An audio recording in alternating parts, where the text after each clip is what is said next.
Welcome to Beyond Boundaries, Beyond Borders, B4. I'm your host, Walter Headley. Beyond Boundaries, Beyond Borders will shine a unique spotlight on international issues by highlighting the difference between reality and headlines and identifying solutions versus problems.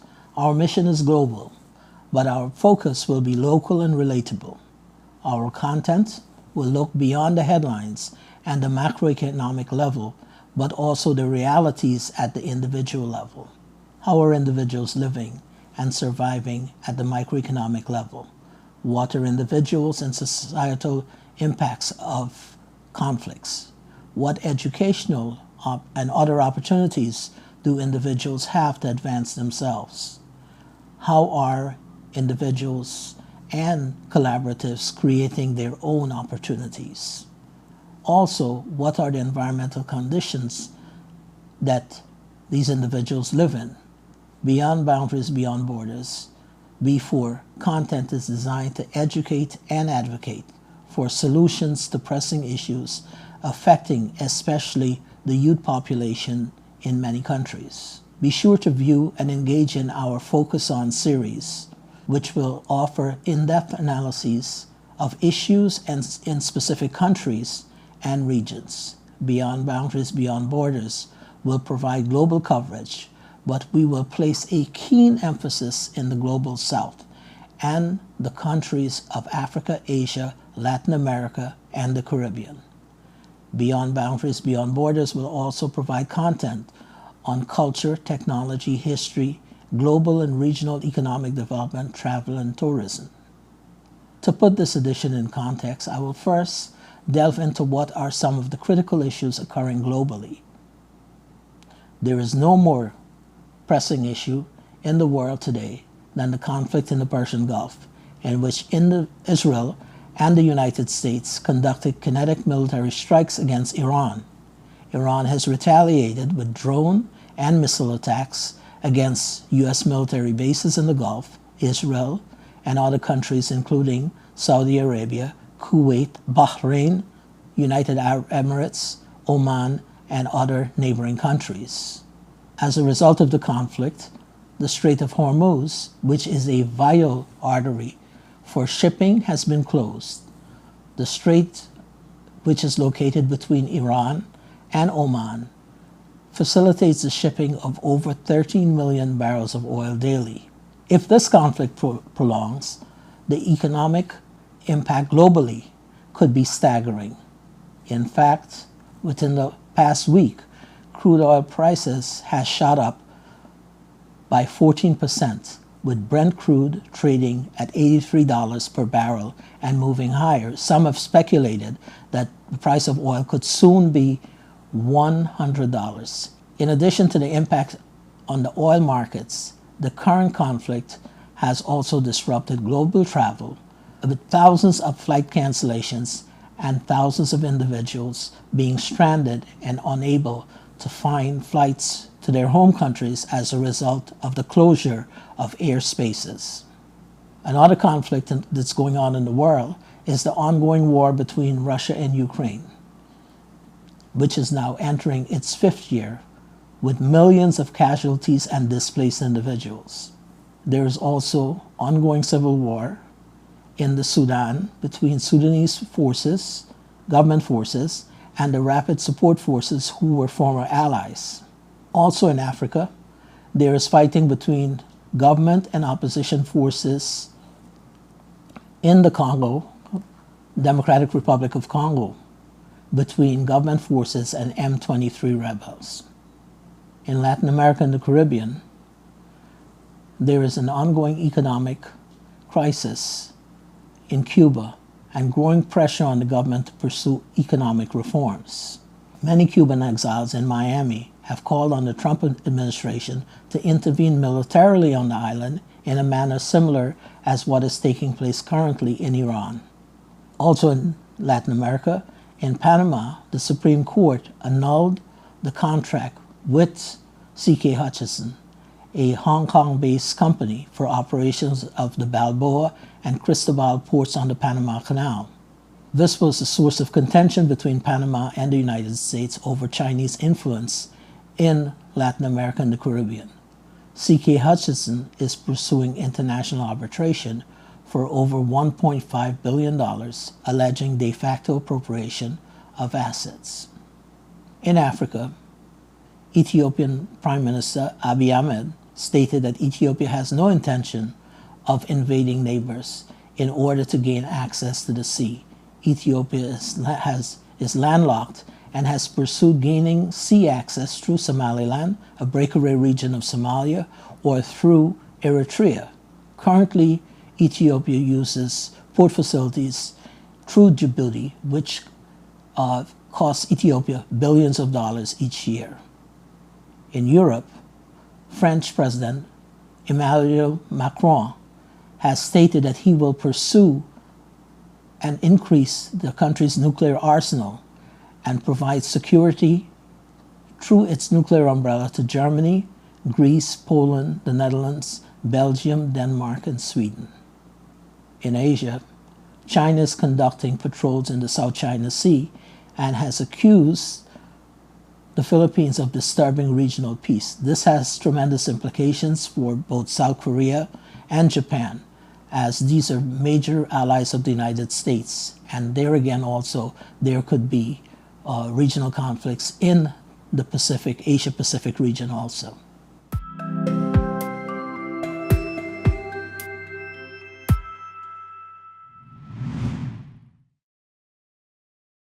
Focus on Guyana. Is Guyana on course to be the next victim of the resource curse, the proverbial Dutch disease? To put this in context, Guyana has a population of slightly less than 1 million people and is a new petrostate with a daily production of approaching 1 million barrels per day. This is due to the prolific find that so far has been identified as over 11 billion barrels of recoverable oil. Major companies such as Exxon, Chevron, and the Chinese oil company are here in Guyana, and they're producing approximately 1 million barrels per day, which is projected to be 1.7 million barrels per day by 2030.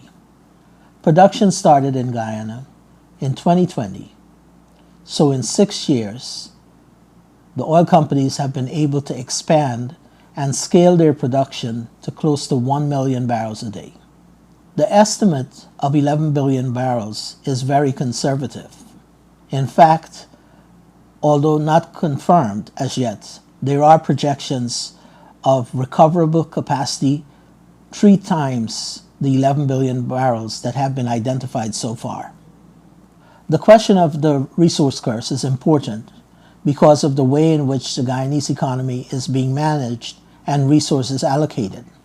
As a reference point, Guyana's national budget that just passed in 2026 is 1.558 trillion Guyana dollars, which is equivalent to 7.45 US dollars. Again, Guyana has a population of less than 1 million people. In 2025, the budget was $6.6 billion US dollars, which was equivalent to 1.34 billion Guyana dollars. In contrast, in 2019, the budget was only 301 billion Guyana dollars, which was equivalent to 1.45 billion US dollars. Compounding the situation is the depletion of the Natural Resources Fund, which has seen more than 95% of its assets or deposits withdrawn. The government has justified the withdrawal as being the engine for economic development. This fund was intended as a rainy day fund for future generations and to mitigate against fluctuation in oil prices. This is critically important because oil prices are volatile. As an example, Norway has an equivalent to the Natural Resources Fund with over 1 trillion US dollars in assets. It is being managed under the stewardship and being able to be used for future generations.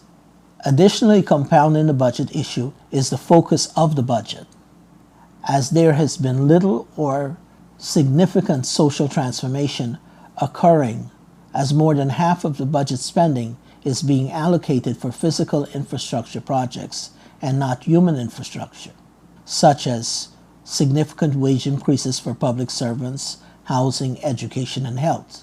This is not to say that there has not been expenditures by the government in these areas, but in terms of the needs of the Guyanese population, the expenditures have not kept pace with the needs.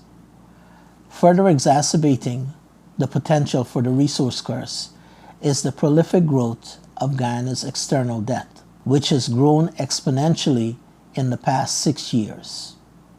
Debt is being used to finance many of the infrastructure projects.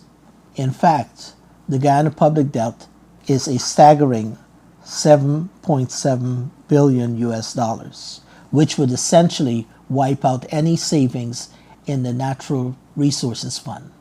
This approach will saddle future generations with interest and principal payments compared to a more gradual approach that is coherent and funded through national revenues, such as revenues from oil sales and other natural resources, as opposed to incurring debt to finance these infrastructure projects. As we move forward with additional coverage of the transformation that is taking place in Guyana, we will not only look at physical infrastructure such as roads and bridges, we will also pay attention to the needs of individuals. How are individuals surviving? What are they spending on accommodations such as rents? What are the spending for their families for food, electricity, and education and transportation of their children? These are questions that we will be asking, and some of the questions that we will be providing our thoughts and ideas with regard to potential solutions. We will be interviewing individuals who are decision makers and individuals who have a keen interest in what is transpiring in Guyana, both here in Guyana and in the diaspora, but also social developments at beyond boundaries, beyond borders. We look forward to addressing these issues not only here in Guyana, but also in other countries around the world, as we chart the kinds of development that are taking place in developing countries in the global south of Africa, Asia, Latin America, and the Caribbean, and also in the more developed countries, and see what strategies they use to accomplish societal transportation both physically and socially for the population at large. We hope that Guyana does not become a victim of the resource curse because of the massive infusion of expenditures at a rapid pace. Because in order for development to be sustainable, it has to be done in a way that it's managed and where it does not overwhelm the local economy and create inflationary situations for everyday products. The social transformation that is taking place in Guyana will have an impact on not only Guyana, but also the Caribbean community in South America. In fact, Guyana, along with Brazil and Argentina, are the three leading oil-producing countries in Latin America, South America, surpassing Venezuela and Ecuador. Guyana is producing more oil per day than Venezuela with its massive reserves. So we look forward to bringing you more content on issues in our Focus On series here in Guyana and in other countries around the world. And it will not always be serious. In discussions about natural resources and budgets and infrastructure, we will also look at what ordinary citizens are doing to make a difference in their lives and collectively the changes that are taking place in this beautiful nation of Guyana. As we wrap up the Focus On series of Guyana, I bring your attention to a report from the United Nations in which the rapporteur on extreme poverty, Olivier de Schutter, indicated that the global economy must stop pandering to the desires of the ultra-rich, and instead create an agenda to tackle the crises of rising inequality and ecological collapse. The global economy must be reordered, Mr. DeShooter reported, to ensure that it serves ordinary people around the world rather than the frivolous and destructive demands of the ultra-rich, according to Mr. DeShooter. Mr. DeShooter issued a report as a special rapporteur for the United Nations on extreme poverty and human rights, indicating that politicians must stop prioritizing socially and ecologically destructive growth that only increases profits and serves the consumption demands of the world's richest individuals and corporations, that those expenditures should not be mutually exclusive, that at the same time that you provide services that those with resources can afford, there should also be concomitant resources allocated for the ordinary citizens in developing countries and in all countries around the world.